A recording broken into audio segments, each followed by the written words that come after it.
မင်္ဂလာပါမလေးရှားရောက်ရွှေမြန်မာများကျွန်တော်ယခုတစ်ခါပြန်လဲမျှဝေ share ရင်းလုပ်ပြီးသွားမှာကတော့ကျွန်တော်တို့မလေးရှားနိုင်ငံကနေစင်ကာပူနိုင်ငံကိုအလဲပတ်ခီးစဉ်နဲ့သွားရောက်မယ်ဆိုရင်နော်မလေးရှားကနေစင်ကာပူနိုင်ငံကိုအလဲပတ်ခီးစဉ်သွားမယ်ဆိုရင်တော့ကျွန်တော်တို့လက်ရှိဒီမှာ application ကနေကျွန်တော်တို့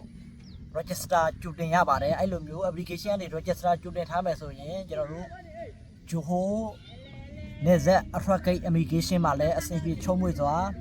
ဖြတ်သန်းသွားလာလို့လွယ်ပါတယ်နောက်ပြီးရင်စင်ကာပူနိုင်ငံရဲ့အဝင်ကျွန်တော်တို့စင်ကာပူနိုင်ငံအဝင် immigration မှာလည်းဝင်ရတာဖြတ်သန်းရတာလွယ်ကူပါတယ်အဆင်ပြေချုံးမွေ့ပါတယ်အဲ့ဒါကြောင့်မို့ကျွန်တော်ဒီ MyICA application ကနေပြီးတော့ကျွန်တော်တို့တွေ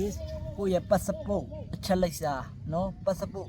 အချက်လက်လိပ်စာမလေးရှားမှာနေထိုင်နေရလိပ်စာ location အတိအကျနော်ဒီ passport ရဲ့အချက်လက်အပြည့်စုံကိုကျွန်တော်တို့ဒီ MyICA mobile ကနေပြီးတော့ register ကြိုတင်ရပါတယ်ကိုသွားမယ့်ရက်ကိုလည်းသွားကနေရောက်ပြီဆိုတာနဲ့ကိုသွားမယ့်ရက်ကိုလည်း confirm လုပ်ပေးရတာဖြစ်ပါတယ်အဲ့ဒါကြောင့်မို့မလေးရှားဂျိုဟိုကနေစင်ကာပူနိုင်ငံကိုသွားရောက်လည်ပတ်မှာဆိုရင်အလွယ်ကူဆုံးလီလန်းလည်းဖြစ်ပါတယ်အဆင်ပြေဆုံးဒီ MyICA application ကနေကြိုတင် register တင်ထားမယ်ဆိုရင်စင်ကာပူနိုင်ငံကိုသွားရောက်လည်ပတ်အပန်းဖြေရတာအဆင်ပြေလွယ်ကူတယ်ဆိုတဲ့အကြောင်းကျွန်တော်ပြန်လည်မျှဝေ share ရင်းလုပ်ပေးလိုက်ပါတယ်